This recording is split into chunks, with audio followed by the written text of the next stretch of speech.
सबको स्क्रीन दिख रही है? Yes sir. Hello. Yes sir. Yes sir. अब सभी अपना माइक म्यूट कर लीजिएगा। दीपेश, हंसराज, सभी म्यूट कर लें। देखो, जब भी आंसर राइटिंग आप करते हो तो उसमें अपन को वे फॉरवर्ड लिखना होता है।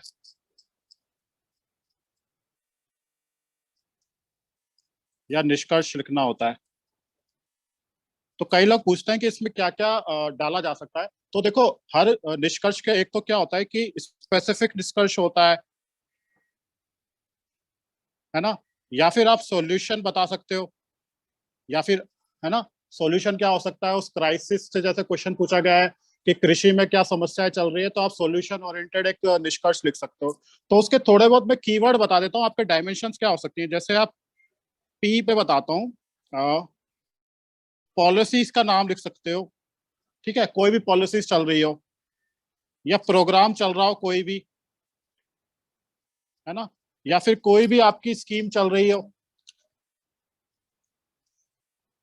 या कोई भी आपका एक्ट चल रहा हो या कानून बना हो। ठीक है, तो इस तरीके से आप इसको कंक्लूड कर सकते हैं। ये तो आपका हो गया एक तरीका, है ना। दूसरा तरीका क्या हो सकता है, आप सॉल्यूशन दे सकते हो ऐसे, इनोवेशन, इस कीवर्ड का इस्तेमाल कर सकते हो, है ना। इनोवेशन का मतलब, है ना। दूसरा आप बात कर सकते हो इंफ्रास्ट्रक्चर डेवलपमेंट की।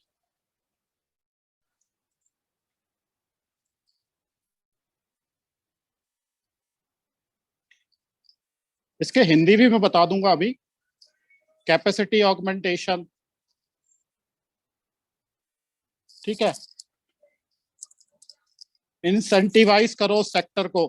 अगर आपको लग रहा है कि वहां पे वित्त पोषण बहुत कम हो रहा है सेक्टर का, तो we can incentivise that sector. ठीक है। Institutional architecture need to be strengthen. ठीक है, एक तरीका, मतलब सारे कीवर्ड्स आप आंसर राइटिंग में कंक्लूजन में लिख सकते हो, सॉल्यूशन में लिख सकते हो। ठीक है। चौथी चीज आप हो सकती है टेक्नोलॉजी का, टेक्नोलॉजी फटीग है, उसको उसको एड्रेस कर सकते हो। टेक्नोलॉजिकल फटीग क्या हो गई कि जहां पे कृषि तकनीक का इस्तेमाल नहीं हो रहा किसी सेक्टर में। फॉर एग्जांपल एमएसएमई सेक्टर आज भी डिजिटल की बजाय पेपर वर्क में ज्यादा लगा हुआ है, तो हम टेक्नोलॉजी के माध्यम से उस चीज को, स्केलेबिलिटी को बढ़ा सकते हैं। ठीक है, विस्तार ला सकते हैं उसमें, है ना। हम बात कर सकते हैं स्किल डेवलपमेंट की, हम बात कर सकते हैं सप्लाई चेन इंप्रूवमेंट,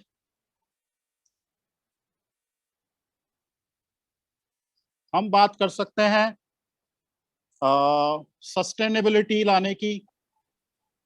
और क्या हो सकता है सस्टेनेबिलिटी, है ना। सस्टेनेबिलिटी मतलब कि एक बार आपने उसको वन टाइम अफेयर मत बनाओ किसी ग्रोथ को। फॉर एग्जांपल ग्रीन रेवोल्यूशन का जो इम्पैक्ट है वो सालों साल चलना चाहिए, रेदर देन वो 2 सालों तक सीमित ना रहना चाहिए उसका। वो ग्रोथ का जो इफेक्ट है वो लंबे समय तक चलना चाहिए। तो we need to bring sustainability in growth. जो हमारा विकास है उसमें हमें सस्टेनेबिलिटी लानी है। तो इस तरीके से अपन उसको कंक्लूड कर सकते हैं।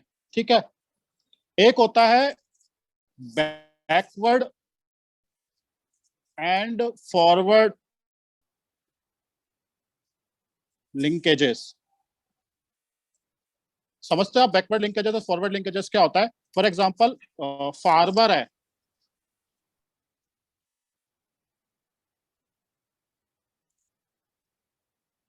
उसका एक होता है बैकवर्ड, एक फॉरवर्ड लिंकेजेस क्या होगा, यहां से वो प्रोड्यूस बेचेगा मार्केट में और यहां से वो इनपुट्स खरीदता है। तो जो सारी चेन है, जो सारे इंटरमीडिएटरीज हैं, इनके बीच में एक लिंक होना चाहिए और वो स्मूथ होना चाहिए। ठीक है, तो बैकवर्ड एंड फॉरवर्ड लिंकेजेस को हमेशा मिक्स करके चलना चाहिए, उसको स्ट्रेंथन करना है अपन को। ठीक है, तो वी नीड, फिर इस तरीके से अपन, जैसे कई लोग उससे जो मेंटरशिप कॉल में हमसे पूछ रहे थे कि कैसे कंक्लूड करा जाए, क्या कीवर्ड्स इकोनॉमी में यूज करे जा सकते हैं, तो इन इस तरह के कीवर्ड्स का इस्तेमाल किया जा सकता है।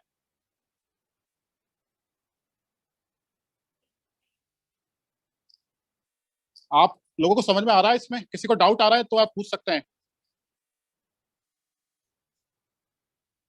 हेलो सर, ये लास्ट पॉइंट वापस समझा देना, बैकवर्ड फॉरवर्ड वाला। बैकवर्ड फॉरवर्ड का बेसिकली जैसे पर हलवाई है, तो हलवाई कहीं से जैसे जलेबी बनानी है उसको, तो मैदा लाएगा, है ना, चाशनी मतलब वो चीनी लेके आएगा, तो उसको एक सप्लाई होनी चाहिए ना, चीनी और मैदा उसको पीछे से मिलनी चाहिए, और फिर जलेबी बेचने के लिए उसकी मार्केटिंग होनी प्रॉपर चाहिए। तो उसका बैकवर्ड और फॉरवर्ड लिंकेज है, तो उसका अप्रोप्रिएट होना चाहिए, तभी वो कोई भी बिजनेस अच्छे सुचारू रूप से चल पाएगा। समझ रहे हो? फार्मर के लिए भी ये होता है, इंडस्ट्रीज पे भी आपका लागू होगा, कोई सर्विस सेक्टर पे भी लागू होगा।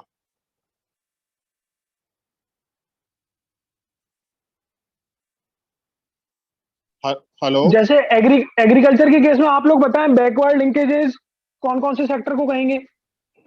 सर, उन्नत बीज खरीदना, खेत को तैयार करना, कृषि यंत्रीकरण, इरिगेशन, फूड प्रोसेसिंग के लिए क्वालिटी सीड्स, क्वालिटी सीड्स हो गया। फूड Inputs प्रोसेसिंग और किसमें आएगा? फर्टिलाइजर्स, फूड प्रोसेसिंग तो फॉरवर्ड लिंकेज में आएगा। हाँ, फूड प्रोसेसिंग फॉरवर्ड लिंकेजेस में आएगा, ठीक है, क्योंकि जो रॉ मटेरियल आया वो बैकवर्ड लिंकेजेस, और जो आपका है आउटपुट उसको प्रोसेस करना वो आपका हो गया फॉरवर्ड लिंकेजेस में, ठीक है। जैसे मैं आपको बताऊं कि अल्ट्रा मेगा फूड प्लांट्स लग रहे हैं ना, फूड पार्क्स बनाए जा रहे हैं, तो ये फॉरवर्ड लिंकेजेज है या बैकवर्ड लिंकेजेज है? फॉरवर्ड, ये फॉरवर्ड में आएंगे, ठीक है। अच्छा इसकी हिंदी कर लेते हैं एक बार, आप हिंदी भी कर लेते हैं ना। हाँ, तो पॉलिसीज की हिंदी क्या हो गई?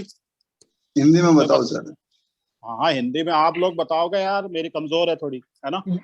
ये पारिभाषिक शब्दावली चल रही है अब, ठीक है। हाँ, ये आपने पिछले वीक पढ़ी है। पॉलिसी, योजना, नीतियां, है ना, तो नीति हो गई। प्रोग्राम्स क्या? कार्यक्रम, योजनाएं, कानून। हाँ, कानून तो लिख ही दिया था, इतनी तो आती है मेरे को, है ना। ठीक है। और इनोवेशन को क्या कहेंगे? नवाचार। ठीक है, ये कीवर्ड होने चाहिए आपके। इंफ्रास्ट्रक्चर डेवलपमेंट, अवसंरचना विकास, अवसंरचना या आधारभूत विकास। ठीक है। कैपेसिटी ऑगमेंटेशन, क्षमता संवर्धन, क्या क्या? क्षमता संवर्धन। एक जना बोलो, क्षमता संवर्धन।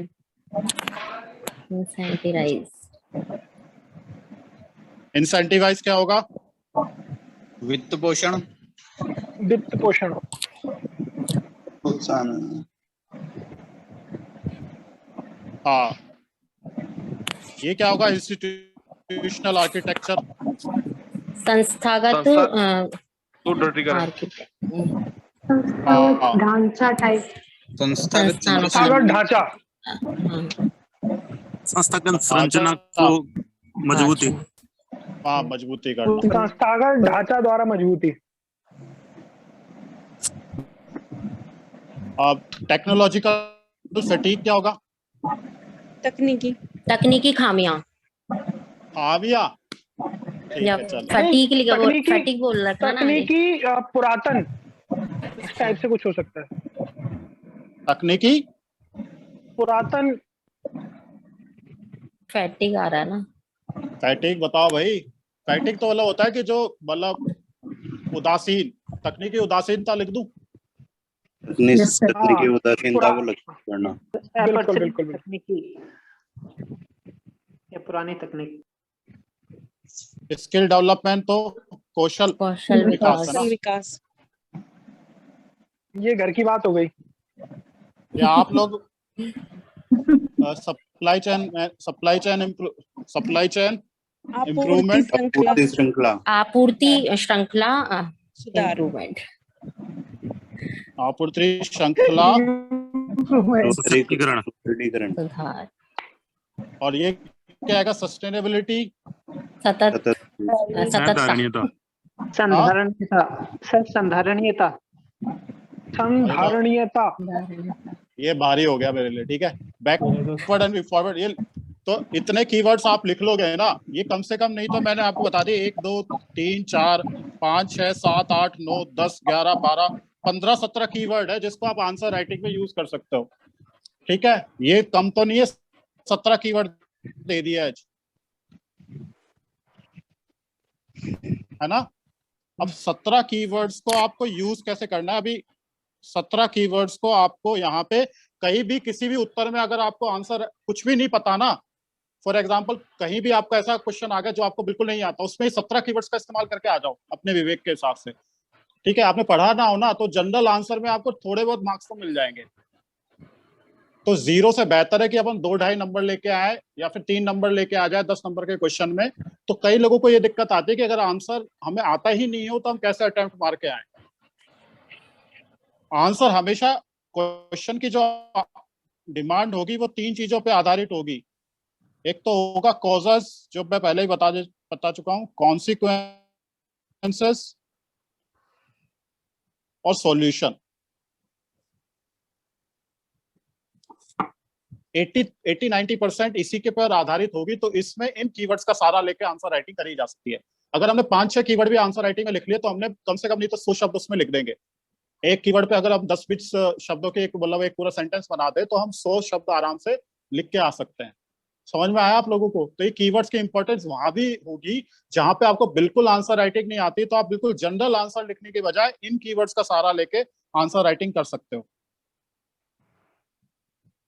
ठीक है। अब जैसे उदाहरण के लिए अब अपन एक एक्सरसाइज करते हैं, कृषि लेते हैं, कृषि, ठीक है। अब कृषि के अपन सॉल्यूशन की बात करें, जनरल सॉल्यूशन बताना, कोई भी ये नहीं बताएगा पढ़े लिखे आंसर की दलवाई कमेटी में क्या बोला है। अगर हमें जनरल आंसर लिखना हो तो हम क्या लिखेंगे? तो सॉल्यूशन बात करते हैं। पहला चलता है अपन नीतियां। कोई नीति है ऐसी? पॉलिसी याद आ रही है दिमाग में? कोई पॉलिसीज ऐसी हैं? Agriculture policy, zero budget farming, policy कोई? कृषि अरे निर्यात अभी नीति 2018। कृषि कल्याण प्रोत्साहन, बीज मिनीकट, अभी तो कृषि योजना, अभी तो कृषि पॉलिसी की एक बात हुई थी यार, एग्रो पॉलिसी एक राजस्थान की, वही बोल दो, है ना। सर ये सर कृषि एग्रीकल्चर पॉलिसी है ना। हाँ हाँ सर, एक कृषि व्यवसाय, कृषि प्रसंस्करण और कृषि निर्यात नीति। कृषि कानून के बारे में लिख सकते हैं जो लैप्स कर दिए गए। अब प्रोग्राम की बात करते हैं अपन, सिलसिलेवार से चलते हैं। प्रोग्राम कोई बता सकता है? जीरो बजट फार्मिंग, जीरो कोई? बिल्कुल कुछ भी, हाँ एक आध कुछ भी आ जाए। एग्री एक्सपोर्ट पॉलिसी, ठीक है। तीसरा बीज मिनीकट, हाँ हाँ कोई सी भी इसकी कोई, हाँ सोइल हेल्थ कार्ड आप लिख सकते हो। अब कोई कानून, प्रधानमंत्री फसल बीमा योजना, कृषि विकास, काफी सारी स्कीम है एग्रीकल्चर में। पीएम सूक्ष्म सिंचाई योजना, एपीएमसी एक्ट, बिल्कुल एबो एक्ट हो गया, एपीएमसी एक्ट, बिल्कुल, है ना। आप बताओ इनोवेशन क्या हो सकता है, नवाचार क्या हो सकता है? इनोवेशन पे बात करें, solar culture, solar powered water pumps, nano tools, aquaculture, और बताओ। Nano tools, mechanisation of agriculture, nano urea, सूक्ष्म सिंचाई, नैनो यूरिया, बिल्कुल, बहुत बढ़िया, बहुत बढ़िया, कृषि यंत्रीकरण, बिल्कुल, माइक्रो इरिगेशन, मतलब हो गए, है ना। Micro irrigation. अच्छा, इसमें उस तरह की श्रेष्ठ, इसमें जैसे climate smart agriculture, micro irrigation, इस तरह के जो टर्म्स है ना, वो भी ऑर्गेनिक फार्मिंग, बिल्कुल। नहीं मैं जीरो बजट, मैं उसमें नहीं जा रहा डिटेल में। मैं क्या कह रहा हूँ, आपको कई बार क्या होता है, ऑर्गेनाइज वे में लिखना नहीं आता, कई बार पता नहीं हो पाता क्या करना है क्या नहीं करता। मैं कह रहा हूँ कि अगर आपको ये पता है ना, 17 कीवर्ड्स आपको पता है, तो उस पे आप कोई भी टॉपिक उठा लो, आप उस पे आंसर राइटिंग कर सकते हो। तो मैंने आप एजुकेशन का बता रहा हूँ, अभी जैसे एग्रीकल्चर लिया, अब इसी में एजुकेशन लिख दो, अब पॉलिसी यूज कर लो, प्रोग्राम यूज कर लो, इनोवेशन यूज कर लो, तो आप बहुत अच्छा आंसर राइटिंग कर सकते हो। मैं ये कहने का मतलब ये है, अगर आपको नहीं भी आता ना, तो आप इससे मतलब आप दिमाग में उस तरीके से फिट कर सकते हो एजुकेशन के बारे में मुझे क्या क्या लिखना चाहिए, पॉलिसी लिख दी क्या, स्कीम लिख दी क्या, तो वो आपका होलिस्टिक आंसर हो जाएगा, है ना। मैं उस डिटेल में नहीं जा रहा, माइक्रो डिटेल में कि एग्रीकल्चर में यही होना चाहिए। There will be thousands of scheme, कुछ भी लिखो, अपन तो ब्रेनस्टॉर्मिंग कर रहे हैं अभी। सर विल यू ठीक शेयर है। This PDF in the group also? क्या पीडीएफ में सर शेयर होगी क्या सर ग्रुप में? तुम फ्यूचर पे जाते हो या प्रेजेंट में जियो यार, फ्यूचर की क्या सोच। प्लीज सर नोट डाउन कर लें साथ में, नहीं तो अभी नहीं नहीं यार, प्रेजेंट आप समझो ये नोट डाउन करने का पर्पज नहीं है, ये सिर्फ है आपकी ब्रेनस्टॉर्मिंग कि ओके आपको सर 17 कीवर्ड्स हर सेक्टर में यूज करने हैं, ठीक है। तो ये जस्ट ब्रेनस्टॉर्मिंग है, उसको ऐसा क्यों सोच रहे हो कि ये लिखना है फिर मुझे याद करना है, ठीक है। ये वो पर्पज ही नहीं है इस एक्सरसाइज का। 17 कीवर्ड्स आप लिख लो, वो इसलिए मैंने टाइम लेके वो लिखवाया है आप लोगों को। अब आप क्या कर सकते हो इस पे, स्क्रीनशॉट अरे हाँ मतलब हाँ, वो मिल जाएगा। रिकॉर्डिंग हो रही है मैम, उसकी चिंता मत करो आप तो अभी। मैंने स्क्रीनशॉट ले लिया, ये बोल रही हूँ। अच्छा हाँ ठीक है। तो इसे कहते हैं इनोवेशन, ये नवाचार था, ठीक है। हाँ ठीक है। अब देखो इंफ्रास्ट्रक्चर डेवलपमेंट क्या हो सकता है, अगर आप इसी पे सोचो एग्रीकल्चर में क्या हो सकता है, बताओ। सर गोडाउन, कोल्ड स्टोरेज, बिल्कुल, बहुत बढ़िया। खरीदा केंद्र, और वेयर हाउस, ये तो सप्लाई हाँ, चेन, मैनेजमेंट, बिल्कुल सप्लाई चेन मैनेजमेंट हो सकता है इंफ्रास्ट्रक्चर डेवलपमेंट में, सब कुछ हो सकता है। किसान रेल, मेगा फूड पार्क, वाह, किसान रेल, देखो कितना अच्छा पॉइंट आया। और क्या हो सकता है इंफ्रास्ट्रक्चर डेवलपमेंट?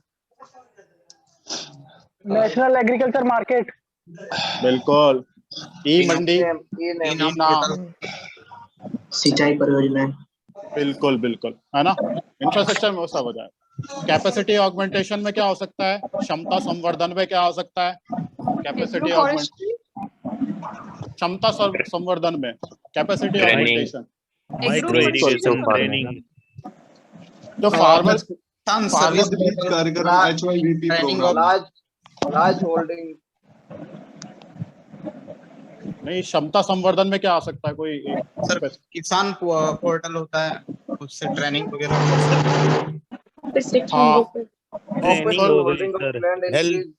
सॉइल हेल्थ को इम्प्रूवमेंट करना, बिल्कुल, वो बोलते हैं नहीं सर उसके थ्रू इम्प्रूवमेंट करना। इंसेंटिवाइज क्या होगा, इंसेंटिवाइज वित्त पोषण क्या होगा? इंसेंटिवाइज सर फसल बीमा योजना में गवर्नमेंट का वित्त पोषण, बिल्कुल वित्त पोषण कर रही है। फिर MSP बढ़ा दो, किसान क्रेडिट हो गया, उर्वरक सब्सिडी, उर्वरक सब्सिडी, बिल्कुल बिल्कुल बिल्कुल बिल्कुल। DBT हो गया, डायरेक्ट बेनिफिट। अब है ना, अभी जो लोग बोल रहे हैं ना, उसके बाद मैं दूसरे लोग बोलेंगे, ठीक है। इसके बाद institutional architecture need to be strengthen. अब रोहित सर आप थोड़ा सा इनको टास्क दे दो, इनमें से कौन जो नहीं बोल रहा वो बोलेंगे। Institutional architecture need to be strengthen, बिल्कुल अपना। हाँ ये वाला बताओ। Nisha, Piyush, Prakash, institutional architecture need to be strengthen क्या हो सकता है? संस्थागत ढांचे का सुदृढ़ीकरण, कृषक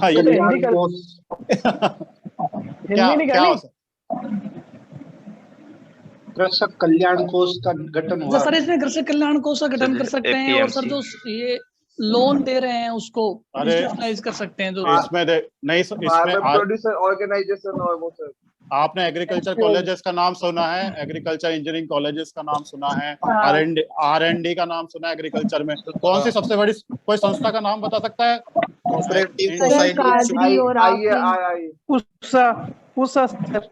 ICAR, ICAR एक काजरी हो। अब इनका कृषि विपणन बोर्ड, बिल्कुल ठीक है, कोऑपरेटिव कृषि विज्ञान केंद्र, ठीक है। नाबार्ड, सिडबी। ऐसे ही टेक्नोलॉजिकल फटीग का क्या लिख सकते हैं, तकनीकी उदासीनता जो है, इग्नोरेंस, महिला प्रशिक्षण दे रहे हैं ना, मृदा शास्त्र में कभी सोलर पैनल इंट्रोड्यूसिंग, सिंचाई पद्धति का उपयोग नहीं करना। आप लोग में से कोई कृषि नहीं है क्या? किसी कृषि कोई करी हो किसी ने? कोई तो कृषि स्टबल बर्निंग इशू ना हार्वेस्टर का यूज होता है, थ्रेशर्स का यूज होता है, प्रॉपर, है ना, ट्रैक्टर का यूज होता है, ये टेक्नोलॉजी यूज होती है कृषि में। इनका इस्तेमाल भी नहीं होता हमारे इसमें, हाथों से हो रही है, एक इंटेंसिव होती है, एक एक्सटेंसिव एग्रीकल्चर। सर तो उस इनका तरह रेंट वाली स्कीम चल रही है ना, के लिए सरकार ने अभी योजना निकाली है कि आप किराए पे लेके जा सकते हो। एग्रो फार्मिंग बैंक की भी बात होती है। नीति आयोग ने कहा है कि एग्रो फार्मिंग बैंक होना चाहिए, जहाँ पे टूल्स मिलेंगे आपको कि आप टेक्नोलॉजी का इस्तेमाल करके प्रोडक्टिविटी को इंक्रीज कर सकते हो। ठीक है, कौशल विकास है तो सही है, ऐसी कौन सी है ध्यान में नहीं आ रही। कोई स्कीम नहीं याद हो, आप ऐसे ही जनरल बता रहा हूँ, है ना, कुछ भी लिख देना। एग्रो फार्मिंग में जो भी याद आ रहा है आपको, थ्रेशर, स्कीम के बिना भी आंसर राइटिंग करी जा सकती है ना। अब कौशल विकास के लिए क्या क्या, स्किल डेवलपमेंट, कंबाइन हो सकता है सर, कंबाइन और हार्वेस्टर। ग्रामीण लेवल पे सर शिविर आयोजन किया जा सकता है। ठीक है, आपको समझ में आ गया ना ये कैसे करना है। अभी मैं दूसरा हायरिंग सेंटर्स ऐसा CHC, कस्टम्स हायरिंग सेंटर ऐसा कुछ है। हाँ, अच्छा, अब आपको समझ में आ गया। अब मैं यही टॉपिक को चेंज कर दूं, सपोज कर मैं यहाँ लिख दूं एजुकेशन। क्या आपको एजुकेशन की जगह इंडस्ट्री लीजिए, एजुकेशन फिर भी हो जाएगा। एक ही नहीं, सेक्टर एक ही हो गया ना वो। अच्छा, वहाँ पे वो सेम चीजें दोबारा आ सकती है। ठीक है। मैं तो हेल्थ लेना है, कोई सा भी बता दो, कोई सा ले लेते हैं अपन, कोई सा भी ले लेते हैं।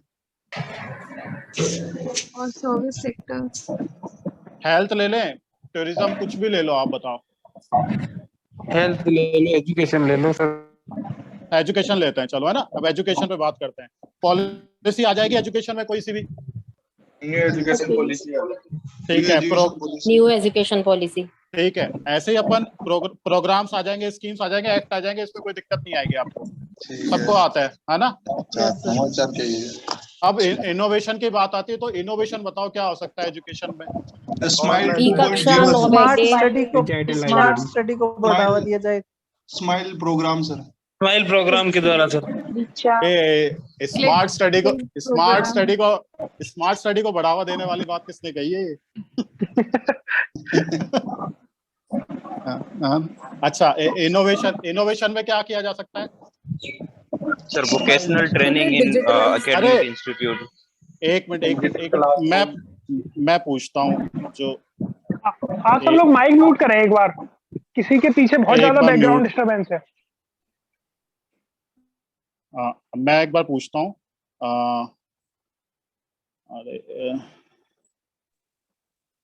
नरेंद्र जी आप बताओ क्या हो सकता है एजुकेशन में? आप तो एजुकेशन में ही हो, इनोवेशन क्या हो सकता है? स्माइल प्रोग्राम, दीक्षा प्रोग्राम जिससे आप टीचर्स की ट्रेनिंग करवा सकते हैं, निष्ठा प्रोग्राम है। ठीक है, एंड अच्छा, कोई इसमें कोई आप में से ऐसा है जिसको स्कीम नहीं पता लेकिन आप इनोवेशन बता सकते हो? बिना स्कीम के इनोवेशन बता सकता है कोई भी? जनरल आपके दिमाग में, आप पढ़े हैं, अपन सबने एजुकेशन से डिजिटल एजुकेशन प्रमोट करने के लिए डिजिटल प्रोजेक्ट वगैरह। बिल्कुल डिजिटल।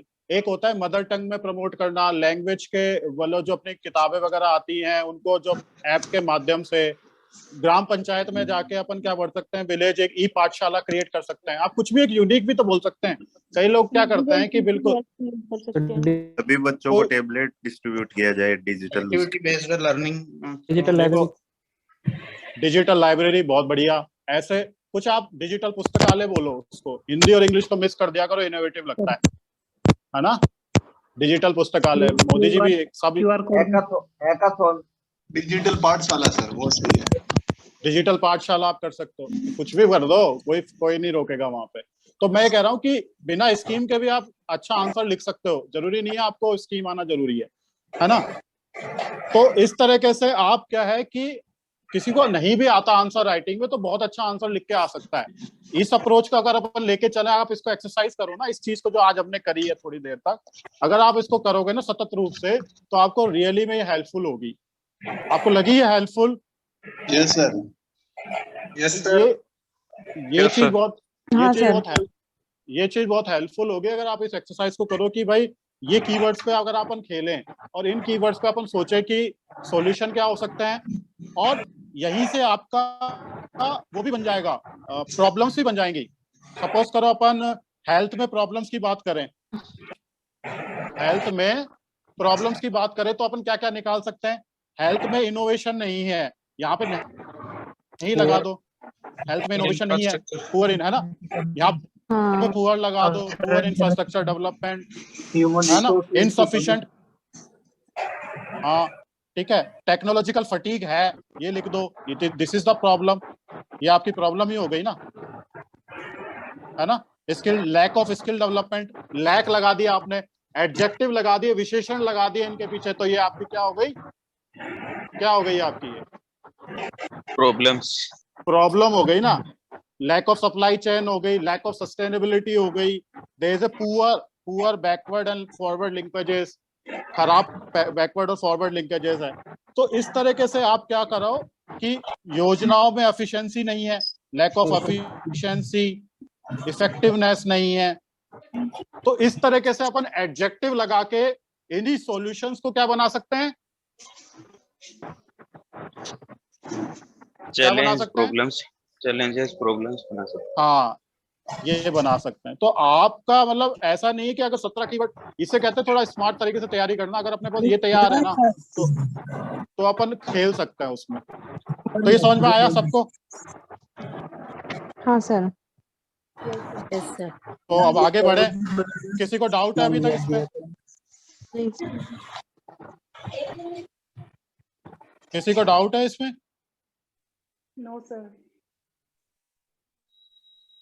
सबको समझ में आ गया ना? किसी को भी डाउट हो तो यहीं क्लियर कर लो, मतलब आप बिल्कुल चिंता मत करो समय का। आपको डाउट है तो आप पूछ सकते हो, मतलब यहाँ पे कोई आपको समझ में नहीं आ रहा। सर हाँ जी बताइए। सर जैसे किसी क्वेश्चन में हमसे ऐसे पूछा जाता है कि राजस्थान सरकार की योजनाएं बताइए या उनके प्रयास बताइए, तो कई बार क्या होता है जो केंद्र सरकार वाली वो भी मिक्स हो जाती है। हेलो, तो उनसे लिख सकते हैं क्या उनको? एक बार आप रिपीट करेंगे? आवाज आ रही है बीच में?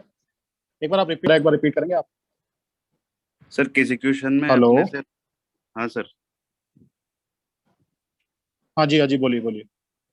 सर किसी क्वेश्चन में हमसे राज्य सरकार के प्रयास पूछते हैं किसी भी प्रॉब्लम के रिगार्डिंग, कोई भी योजना वगैरह अपने को लिखनी होती है, तो उसमें केंद्र सरकार की भी मिक्स हो जाती है। कई बार ऐसे कंफर्म नहीं रहता कि केंद्र की है या राज्य की है, तो वो चल जाएगा क्या? देखो वो फिर आप ऐसे मिक्स करके मत करना एग्जामिनर को बेवकूफ बनाने की दृष्टि से कि नहीं है तो उसको बता देता हूँ।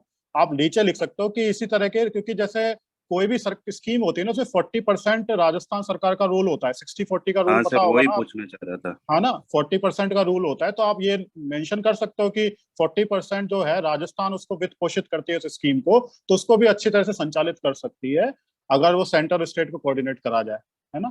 उसमें भी राजस्थान सरकार करके लिख सकते हैं। हाँ ये मेंशन करके 60-40 का रेशियो।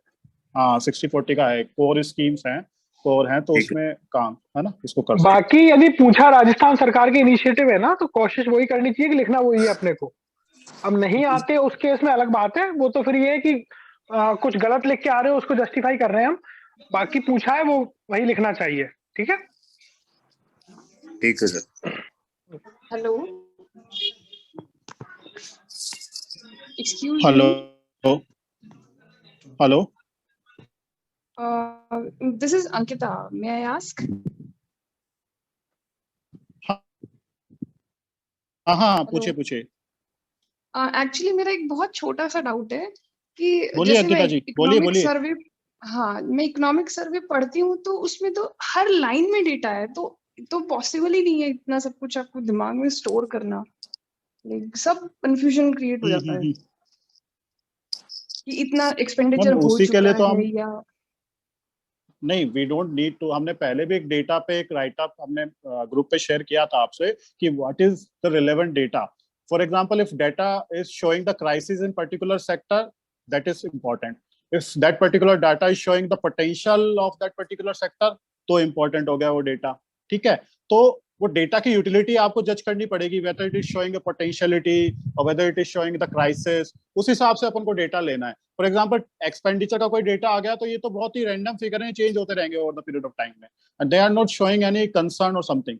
आप उससे ये लाइन ले लो, फॉर एग्जांपल एक्सपेंडिचर कहाँ ज्यादा हो रहा है ना, फॉर एग्जांपल सैलरीज और वेजेस में ज्यादा हो रहा है तो हमको उसको कम करना है, रेवेन्यू डेफिसिट को कम करना है, तो वो ट्रेंड को आप टिपिकल लाइन में लेके आओ, रेदर देन डेटा को आप अवॉइड कर सकते हो वहां पे, है ना। नहीं, जैसे डेटा ऐसा डेटा है कि इंफ्रास्ट्रक्चर है सपोज, तो माइनिंग में इतना परसेंट इतना नहीं एक्सपेंडिचर है, या इलेक्ट्रिसिटी में इतना परसेंट दैट है, इज इररिलेवेंट, बिल्कुल उसको छोड़ दो, त्याग कर दो, उसका कोई मतलब नहीं है, या बिल्कुल इतने छोड़, जैसे सपोज नए स्कूल्स है तो इतने स्कूल बिल्कुल ओपन हुए नहीं हैं, या नहीं जो नहीं, भी कुछ है। कोई मतलब नहीं, कोई मतलब नहीं, ये ओके, सब डेटा इररिलेवेंट है। जो आपको लगता है अंकिता, ना कि अंकिता ह्यूमन, अपना ब्रेन अप्लाई करो। कुछ डेटा ऐसे होते हैं जो कॉमन है, जैसे 2017 में ये था, 18 में ये था, 19 में ये था, 21 का बजट अनुमान ये है, कोई मतलब के नहीं है। इतने नहीं स्कूल नहीं, खुल वो गए, नहीं उसका क्या पूछ रही हूँ। पर्पज है? सपोज नहीं, जो मैं सब आपको वैसे बता सेक्टर्स रहा है ना, हूँ। किसी एक स्पेसिफिक सेक्टर को डिवाइड किया है और फिर उसमें उसका इतना परसेंट शेयरिंग है, या होता है ना कुछ नहीं, कि इसको आप कर सकते हो। जैसे आपको पूछा गया कि इंडस्ट्री में ये 3-4 सेक्टर का इतना इतना योगदान है, तो ये तो एक मेजर डेटा हो गया कि इंडस्ट्री का सब सेक्टर है। लेकिन उसके अंदर कोई डेटा बताया जा रहा है कि माइनिंग के अंदर भी और ज्यादा अंदर चले गए, उसको आप छोड़ सकते हैं। माइनिंग में क्या प्लस माइनस चल रहा है, उसको छोड़ सकते हैं। ठीक है, तो आपको खुद को देखना पड़ेगा कि कौन सा इसमें ठीक है। मतलब आपको बस ब्रॉड डेटा का अनुमान होना चाहिए, बहुत ज्यादा डिटेल में नहीं पता हो, बस वो चलेगा। ठीक है, थैंक यू। हम प्री के क्वेश्चन से सर अनुमान लगा सकते हैं कि कैसे क्वेश्चन बनते हैं। हाँ, प्री के क्वेश्चन से अनुमान लगा सकते हैं, बिल्कुल। पुराने सॉरी, सालों के क्वेश्चन देख के भी अनुमान लगा।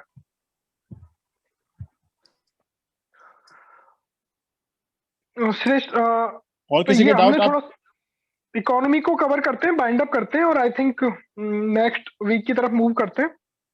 ठीक है तो आप, है ना।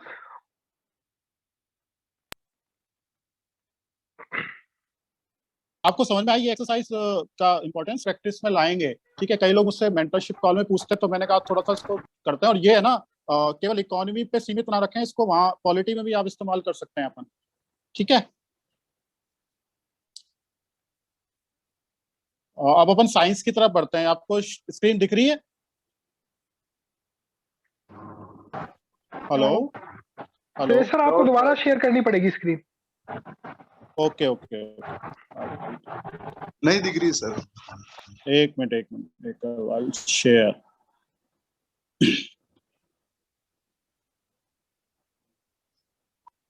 श्रेष्ठ, हाँ, यस। अच्छा श्रेष्ठ सर, ये आप शुरू करें उससे पहले कुछ एस्पिरेंट्स हमारे साथ नए विजिबल नाउ?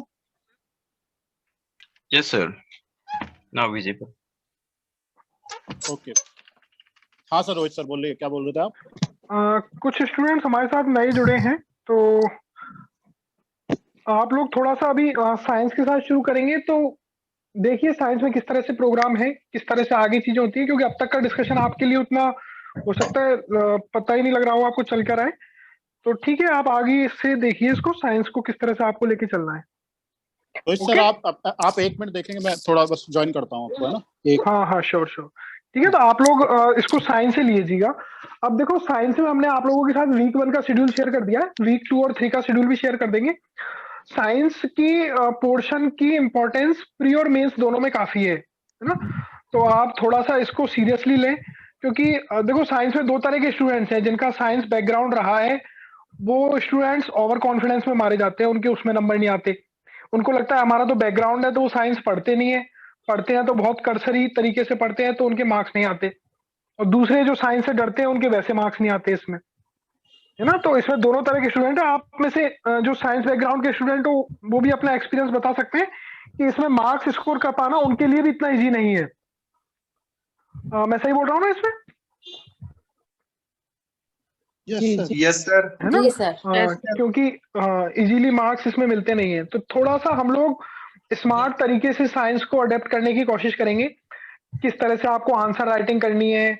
और साइंस में अनएक्सपेक्टेड क्वेश्चंस बहुत आते हैं, जो आपने सोचा नहीं होता ना, उस तरह के क्वेश्चन पूछ लेते हैं। जैसे ह्यूमन आई का क्वेश्चन पिछली बार पूछा गया था, उससे पहले कम्युनिकेशन नेटवर्क का क्वेश्चन पूछा गया है। तो इस तरह के क्वेश्चन पूछे जाते हैं जिसमें डायरेक्टली आपको रेलिवेंस पता होनी चाहिए, ए टू, है ना। हाँ, बिल्कुल पॉइंट टू पॉइंट आपको आंसर आना चाहिए, उस तरह की जरूरत होती है इसमें।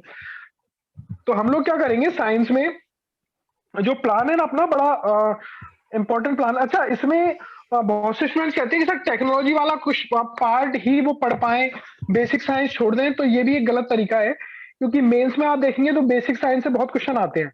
ठीक है, जैसे मैं ह्यूमन आई का एग्जांपल दे रहा हूँ, 10 नंबर का क्वेश्चन था और डायरेक्टली पूछा गया था, तो आप इतनी बड़ी रिस्क नहीं ले सकते कि आप बेसिक साइंस छोड़ के चले जाएं।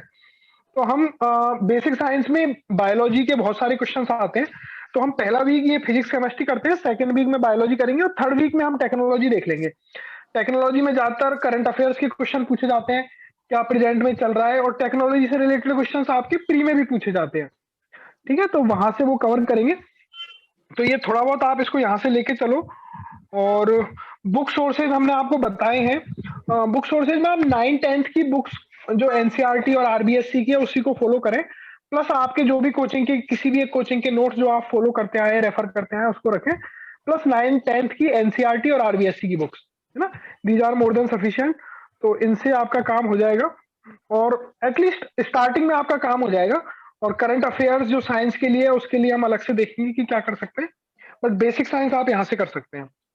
सर फ्री में बहुत ज्यादा डर रहता है साइंस का। अच्छा, फ्री में बहुत ज्यादा डर, एक बार तैयारी तो करते हैं, और डरना तो अलग चीज है, पर एक बार करो तो सही इसको कंप्लीट। सर मैं ये पूछना चाह रहा था एक बार कि सर इसमें कितना डीप जाया जाए, सबसे बड़ा डाउट तो ये है मेरा। चलें, ये हम डिस्कस करते हैं, पहले एक बार शेड्यूल डिस्कस करते हैं, ठीक है, फिर ये डिस्कस करते हैं। ठीक है, ठीक। ओके। अच्छा देखो, पहले ना विज्ञान की इंपॉर्टेंस अपन देख लेते हैं ना। जैसे अभी संडे जो डिस्कस किया ऑरली, अपन थोड़ा सा इसको एक बार वैसे देख लेते हैं विजुअल उसमें कि इंपॉर्टेंस कैसे है। एक तो मैं कहना चाह रहा हूँ कि अपन जब भी स्टार्ट करें ना, तो इसको एज ए फ्रेश स्टार्ट करें, कि वैसे ना ले एक फोबिया की तरह कोई भी, है ना। सब्जेक्ट है तो पढ़ना पड़ेगा। देखो अब सीधी सी बात है, ये मतलब शाश्वत सत्य है, अपन इससे भाग नहीं सकते, अब वो वाली बात है ना। दूसरा, एक साइंस का सबसे बड़ा फैक्टर, अगर आपने कर लिया ना तो स्कोरिंग अच्छी हो सकती है। इसमें इम्प्रूवमेंट के चांसेस है, just like Hindi, English, grammar, एक चांस है। एक तो आपका विज्ञान और एक आपका ज्योग्राफी। अगर ये दो सब्जेक्ट आपने अच्छे से कर लिए ना, तो आपके सिलेक्शन के चांस बहुत अच्छे बढ़ सकते हैं।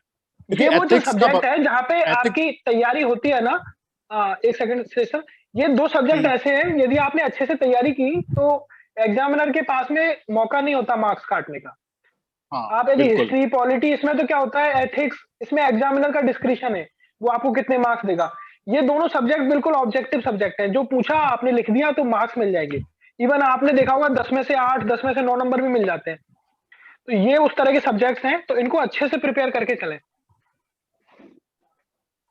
अच्छा देखो, पेपर अगर आपने टॉपर्स के मार्क्स देखे होंगे तो पेपर 2 और पेपर 4, सॉरी, ये दोनों सबसे ज्यादा स्कोरिंग होता है। इसमें आराम से लोग 110 प्लस 120 प्लस तक भी स्कोर करा है। पिछली बार 120 प्लस इन्होंने स्कोर करा है, जिनके अच्छे मार्क्स आए। तो 240 मार्क्स तो आपके इसी दोनों पेपर में से सिक्योर हो सकते हैं। ठीक है, तो ये दोनों गेम चेंजर हो सकता है अगर आपने इन दोनों पेपर को अच्छे से किया। ठीक है, पेपर 1 में पिछली बार भी हार्ड मार्किंग हुई थी, तो उसका हमेशा ट्रेंड ऐसा रहा है कि उसकी मार्किंग हमेशा कम ही लेवल पे होती है, उसमें नंबर लोगों के कम आता है, रिस्पेक्टिव आपकी तैयारी किस हिसाब से होती है। लोगों के बहुत कम लोग ऐसे थे जिन्होंने 100 प्लस स्कोर किया था।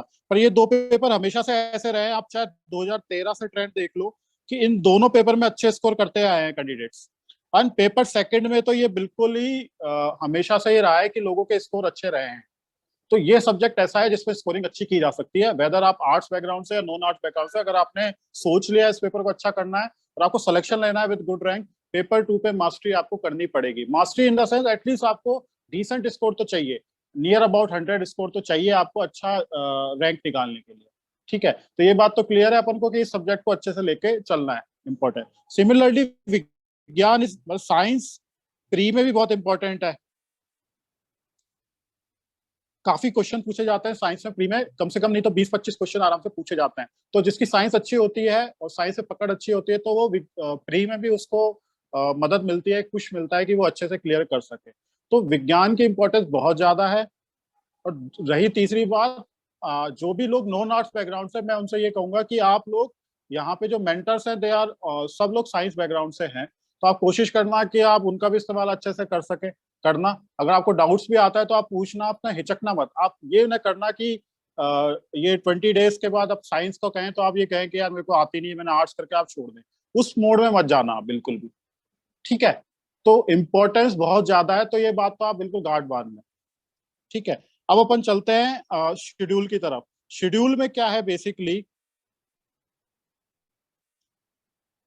शेड्यूल में बेसिकली साइंस को चार चीजों में अपन बांट कर सकते हैं।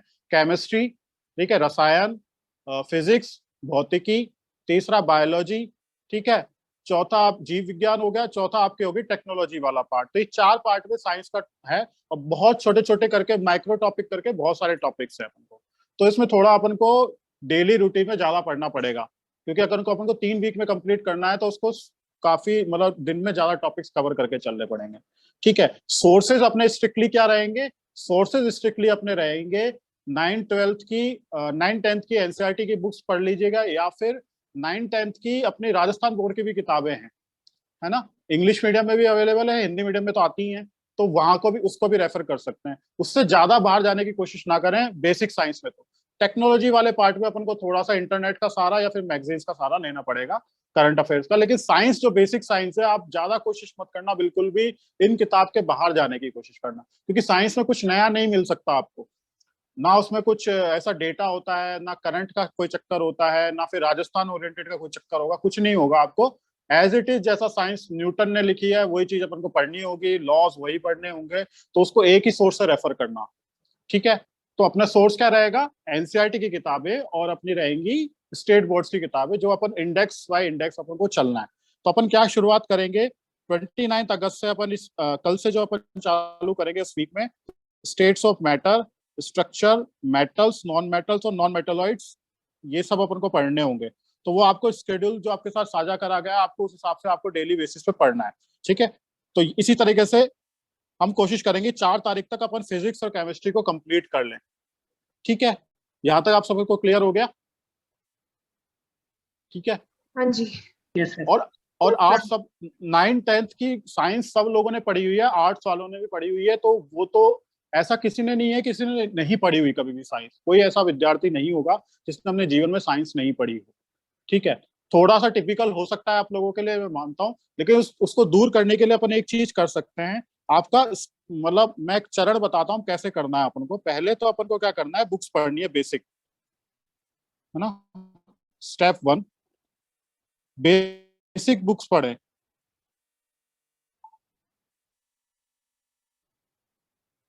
सिंपल रीडिंग मारे उस बुक्स की।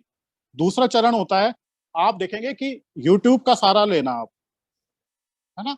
YouTube पे क्या हो रखा है कि कई सारे ऐसे 9th-10th के कई सारे ट्यूटर्स हैं। एक सबसे अच्छा जो बायजूस है, बायजूस ने कई सारे 9th-10th के टॉपिक्स को बहुत ही क्रिएटिव 3D इमेज में अच्छे से समझा रखा है, तो आपकी काफी क्लैरिटी आ जाएगी अगर आप उन चीजों को देख लेंगे। फॉर सपोज करो ह्यूमन आई वाला आया था क्वेश्चन, अगर किसी ने वो 3D इमेज वाला 10 मिनट का वीडियो देख लिया होता तो वो अच्छे से आंसर करके आया होगा। ठीक है, तो आपको कोई भी टॉपिक समझ में नहीं आया, मेटल्स नॉन मेटल समझ में नहीं आ रहा, धातु और धातु अधातु के बीच में क्या डिफरेंस है, तो आप क्या कर सकते हैं, एक बार बुक से रीडिंग मारें। रीडिंग में अगर आपको कंसेप्ट क्लियर नहीं होगा, और होगा ऐसा कि आपको क्लैरिटी नहीं आएगी, तो आप बायजूस पे जाना, बायजूस पे वो वीडियो देख सकते हैं आप यूट्यूब पे जाके। जस्ट आप यूट्यूब पे जाके उस टॉपिक को सर्च मार लेना, और 3D इमेज मतलब आपको अच्छे से उन्होंने वीडियो एक्सप्लेन कर रखा होगा, आप उसको रेफर कर सकते हैं। या फिर कोई चीज किसी और का आपको वीडियो मिल जाए, आप रैंडमली सर्च मारना, आपको वीडियोस मिल जाएंगे, आप उसको देख के उसको समझ सकते हैं। ठीक है, उसके बाद आप दोबारा बुक की रीडिंग करना। तो ये तीसरा स्टेप हो गया। फर्स्ट स्टेप ये हो गया, सेकंड स्टेप आपका ये हो गया, थर्ड स्टेप ये हो गया। इन स्टेप से निकलने के बाद में मैं मतलब एश्योरेंस देता हूं कि जो आपकी क्लैरिटी थी वो क्लैरिटी कहीं ना एक्सपोनेंशियली राइज करेगी, और 67-70% आपको क्लैरिटी आएगी। दूसरी चीज इंपॉर्टेंस है, आप डायग्राम पे बहुत फोकस करना साइंस में।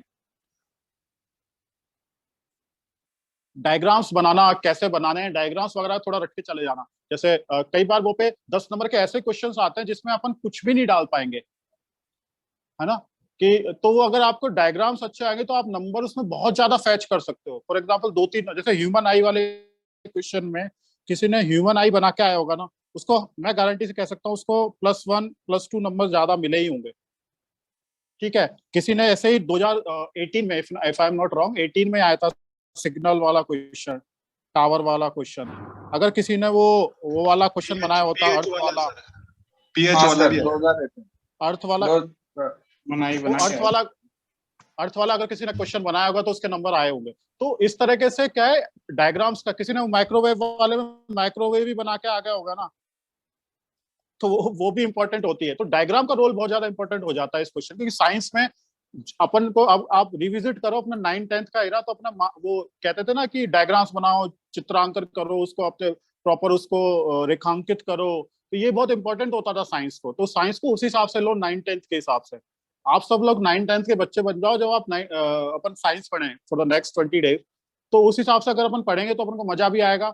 आप लोगों के इतने फेलो स्टूडेंट्स हैं जो साइंस बैकग्राउंड से, आप उनकी मदद ले सकते हैं या हमारी मदद ले सकते हैं, ठीक है। तो इस तरीके से अपन कोशिश करके साइंस को बहुत इंटरेक्टिव बना सकते हैं और साइंस पे अच्छा स्कोर कर सकते हैं, ठीक है। और एक साइंस की इंपॉर्टेंट चीज है, कोई भी सब टॉपिक मत छोड़ना। कोई भी सब टॉपिक से 10 मार्कर्स का क्वेश्चन आ सकता है। जैसे ये वाला क्वेश्चन आया था सिग्नल वाला, कोई सिग्नल एंड कम्युनिकेशन से सीधा क्वेश्चन आ गया था 10 मार्कर का। किसी ने अगर एक ही सब टॉपिक छोड़ दिया तो उसके 10 नंबर गए। कोई भी एक सब टॉपिक मत छोड़ना। Sound wave, radio waves, electromagnet, चुंबकीय की तरंगे, आप सोचो कि एक टॉपिक छोड़ देता हूं उससे क्या फर्क पड़ेगा साइंस में। पॉलिटी में आप कर सकते हो क्योंकि आप आंसर राइटिंग कर जाओगे वहां पे, क्योंकि आपको थोड़ा मोटा मोटा आइडिया होगा। यहाँ पे क्या है कि लिंकेज नहीं है एक टॉपिक से दूसरे टॉपिक का, समझ रहे हो आप। मेटल अगर आपने पढ़ लिया तो ह्यूमन आई से आप कोई लिंक नहीं बना पाओगे, ये सारे टॉपिक आइसोलेटेड चलेंगे। तो इसमें ये गलती कतई मत करना जितने भी लोग सुन रहे हैं आज से, कि एक भी साइंस का सब टॉपिक मत छोड़ना आप। उसमें से 10 नंबर का क्वेश्चन आता है। जैसे सिंड्रोम करके एक है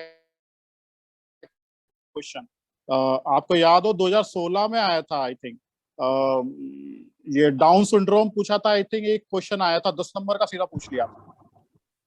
डाउन सिंड्रोम क्या होता है, जब 21 ट्राइसोमी हो जाती है, 21 ट्राइसोमी हो जाती है तब।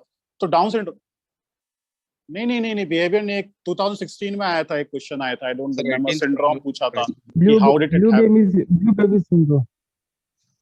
नहीं 21 डाउन सिंड्रोम आया था, 21 मैंने जो दिया था मेरे को याद है, शायद ऐसा कुछ 10 मार्कर्स में क्वेश्चन आया था ऐसा कुछ। सर 21st क्रोमोसोम की ट्राइसोमी हो जाती। हाँ यही था ना, 21st ट्राइसोमी आया था। तो ये डाउन सिंड्रोम पे एक 10 नंबर का क्वेश्चन आ गया था सीधा सीधा। तो ये क्या है, टॉपिक में कोई सब टॉपिक मत छोड़ना। आपको कोई भी डाउट आता है ना, आप सीधे 5-6 डाउट्स की लिस्ट बनाना, आप हमसे रेफर कर, मुझे फोन कर, किसी 12th क्लास की एनसीईआरटी को रेफर कर रहा है सर। तो सर क्या सर हम अपना लेवल 9-10 तक ही रखें या उससे बियॉन्ड भी जाएं? देखो अभी इनिशियल लेवल पे अपन क्या है, 12th पे तब जाएंगे जब उनको लगेगा कि अपनी रीच मतलब जरूरत है, ठीक है।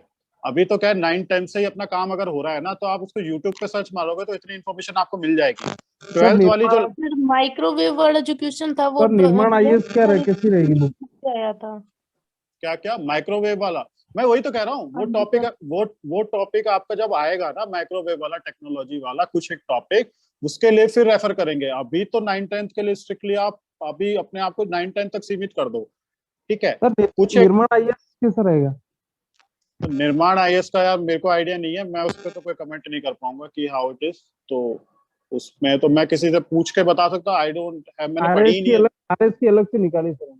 नहीं वो निकाली होगी साइंस की, बट मुझे आइडिया नहीं। आप लोगों में से किसी को आइडिया हो तो वो उस पर शेयर कर सकते हैं, पर मैं ऑनेस्टली मैंने पढ़ी नहीं। सर निर्माण आईएएस ने क्या किया है, जो भी एनसीईआरटी के जैसे 12th क्लास के टॉपिक थे, हाँ जैसे जैसे अपने सिलेबस में मेंशन है, हाँ वैसे वैसे उन्होंने सेम टू सेम समराइज कर दिया, यानी ज्यादा कुछ अपनी तरफ से ऐड नहीं किया, वो सेम फोटोकॉपी निकाल के दे दी, ठीक है। तो आप उसको जो अभी मार्केट में बहुत कॉम्प्रिहेंसिव सर बुक है, मेंस के टाइम मटेरियल है सर। मैंने भी मेंस के टाइम रेफर की थी सर, बहुत अच्छी बुक है। तो अगर आप रेफर कर रहे हो तो आप कर सकते हैं, एक बार देख लीजिएगा, आप मार्केट में जाके उसको एक बार रिव्यू कर लेना। सम्यक के कंपैरिजन में सर बढ़िया बुक है। अच्छा आरएस बैकग्राउंड से हमको क्या वन स्टॉप सॉल्यूशन चाहिए सर? नहीं आप आरएस का, मेरा क्या रहता है, मैं तो हमेशा आर्ट्स बैकग्राउंड से, तो वन स्टॉप सॉल्यूशन चाहिए। नहीं वन स्टॉप है तो आप 9-10 तो आप लोगों ने भी पढ़ी हुई है, आर्ट्स वाले क्यों बोल रहे हो आप लोग, मैं यही तो समझाना चाह रहा हूँ आप लोगों को। 9-10 तो अपन सबने करी हुई, यूनिवर्सल है, अब सबने करी हुई ना 9-10, तो सब कर सकते हैं, है ना। तो 9-10 वाली जो चीजें अपन वो तो अच्छे से कर ले, अपन आगे की सोचने लग जाते हैं। पहले ये जो टॉपिक होंगे उनकी भी बात करेंगे, सिग्नल वाले होंगे अपने, कुछ एक टेलीकम्युनिकेशन में होंगे, टेक्नोलॉजीज हैं उसमें, तो उसकी बात अलग करी जाएगी, वो वेव्स वगैरह के बारे में। तो वो टॉपिक्स तो अपन देख लेंगे, वो सेलेक्टिव है, वो भी बहुत कम है। तो मैं उसके लिए कह रहा हूँ उससे बेटर आप किसी बुक से रेफर करें, एक बुक को बस पढ़ ले, यूट्यूब पे देखोगे तो ज्यादा समझ में आएगा आपको। कीवर्ड्स होते हैं आपके कि वो सेल होती है, 6 सेल कैसे काम करते हैं, सेल फोन कैसे काम करते हैं, मॉडरेटर क्या होता है, डीमोडुलेटर क्या होता है, ये सब चीजें उसमें यूट्यूब पे सर्च मारोगे तो आपको सब कुछ मिल जाएगा। तो बेटर है कि किसी किताब को रटने की बजाय कंसेप्ट क्लैरिटी पे जाओ, समझने की कोशिश करोगे ना तो ज्यादा रिटेन हो पाएगा। वरना आप रट्टाफिकेशन पे जाओगे ना, साइंस को भूल जाओगे ज्यादा प्योरली। ठीक है, रट्टाफिकेशन वाली अभी अपने पास टाइम है तो अपन बेटर है कि समझ के करें। आर्ट्स वाले भी उसको आनंदित से मतलब उस ढंग से कर सकें, और जो साइंस वाले हैं उनको तो थोड़ा बहुत उनको एक एज तो रहेगा नो डाउट। तो इस हिसाब से अपन करें कि एक तो सब जो साइंस वाले हैं वो भी उसको हल्के में इसलिए ना लें कि एक टॉपिक भी छूटता है ना तो 10 नंबर का क्वेश्चन आता है तो वो खेल बिगाड़ सकता है अपना। ठीक है, अच्छा एक सेकंड, वॉइस इशू सभी के लिए आ रहा है कि सब ठीक है? वॉइस का कोई क्लियर है सर, क्लियर है? क्लियर है तो जिसके यहाँ इशू है वो अपने अपने नेटवर्क चेक करो। ठीक है, तो समझ में आगे सबको स्टेप बाय स्टेप कैसे पढ़ना है। पहला स्टेप क्या है अपना, पहला स्टेप क्या है, बेसिक बुक्स पढ़नी है ना। ठीक है ना। दूसरा स्टेप क्या है, यूट्यूब पे वीडियो देखो, और ये मैं सबको रिकमेंड करूंगा, यूट्यूब पे वीडियो वो भी देखे जो साइंस बैकग्राउंड से हैं, वो उस ओवर कॉन्फिडेंस में ना जाएं कि मुझे सब कुछ आता है ना। सेकंड है फिर आप रिविजिट करो बुक को, हर टॉपिक पे आप यही लूप पे चला के पढ़ो। ठीक है, इसमें किसी को डाउट आ रहा है? मैंने यूट्यूब पे भी आपको बता दिया कि बायजूस आप देख सकते हो, इंग्लिश मीडियम में तो अवेलेबल है, हिंदी मीडियम में भी कई सारे वीडियोस अवेलेबल होंगे, आप उसको देख सकते हो, है ना। सभी माइक म्यूट रखें अपना। ठीक है, यहाँ पे किसी को डाउट आ रहा है साइंस में? अब साइंस में किसी को डाउट आ रहा है अभी तक जो चीज बात कही गई हो वो चीज समझ में आई? सबको क्लैरिटी है ना कि पढ़ना कहाँ से है, क्या पढ़ना है वो तो आप डास से देखें, पढ़ना कहाँ से है ये आपको सोर्स बता दिया, कैसे पढ़ना है वो भी आपको थोड़ा बता दिया गया है। तो इन 3 चीजों पे आप वर्क करें, साइंस को समझने की कोशिश करें, और आपको कोई भी डाउट आता है आप तुरंत मतलब 1-2 दिन में उस डाउट को क्लियर कर लें। अगर आपको समझ में नहीं आ रहा कि क्या नहीं हो रहा तो हमसे ज्यादा अंडरस्टैंडिंग आपको आई थिंक मुझे लगता है यूट्यूब पे मिलेगी। तो कंसेप्ट क्लैरिटी पे आप फोकस करें रेदर देन आप ये कोशिश करें कि एक बार बस पढ़ना है, मुझे सिलेबस कवर करके छोड़ देना है। तो जैसे मेटल और नॉन मेटल को समझने की कोशिश करें कि डिफरेंस क्या है, धातु और धातु में क्या डिफरेंस है, मेटलाइट्स होते क्या है। ठीक है, इन चीजों को समझ के अच्छे से करें। स्ट्रक्चर क्या होता है, तो स्ट्रक्चर में आप पढ़ें कि नील्स मॉडल और बोर्ड्स मॉडल का जो है कि वो डायग्राम अगर आप बना के आ जाओगे ना तो आप बेवकूफ बना सकते हो। मैं आर्ट्स वालों को एक वो बोल रहा हूँ कि अपन बेवकूफ बना सकते हैं एग्जामिनर को थोड़ा कुछ हद तक कि भाई अपन को आता है, अपन उसके बाद गुत्थम गुत्ती करके आ सकते हैं। तो अपन थोड़ा एग्जाम जो डायग्राम पे अगर अपन ने फोकस कर लिया तो अपन मार्क्स को फैच कर सकते हैं ज्यादा। ठीक है, तो डायग्राम्स पे एक थोड़ा सा ध्यान रखना, आप थोड़ा सा डायग्राम्स आपके आंसर राइटिंग में होने चाहिए। ठीक है, और इसमें एनालिटिकल क्वेश्चन नहीं आते, ओपन एंडेड क्वेश्चन इतने ज्यादा नहीं आने वाले आपके। तो आपको रैंडमली क्या करना है कि इसमें थोड़ा सा खेल आपका दायरा स्कोप थोड़ा सा इसमें नैरो है as compare to economy polity की अगर अपन बात करें। इसमें बस सीधी सी बात यह है कि आपको छोटे छोटे टॉपिक हैं जो बिखरे हुए हैं, उन बिखरे हुए टॉपिक को आपको अलग रूप से करके चलना है। और साइंस जितना भी है स्कोरिंग बहुत है, आप आराम से 70 में से out of 70 you can easily score above 45, तो इजीली 50 प्लस भी स्कोर इजीली आ सकता है इसमें, और लोगों के नंबर आते हैं इसमें। और इवन नॉन आर्ट्स वालों को मैंने देखा है, उन्होंने भी बहुत अच्छा अच्छा स्कोर किया हुआ है। आप बस ये आप में से कोई ऐसा है जिन्होंने 2018 का पेपर लिखा हुआ है? Yes sir. Yes sir. कितना स्कोर रहा था उस समय पेपर 2 में हाईएस्ट, किसी को आइडिया? 18 का 2018 में पेपर 2 जिसमें साइंस, एथिक्स और ज्योग्राफी आती है।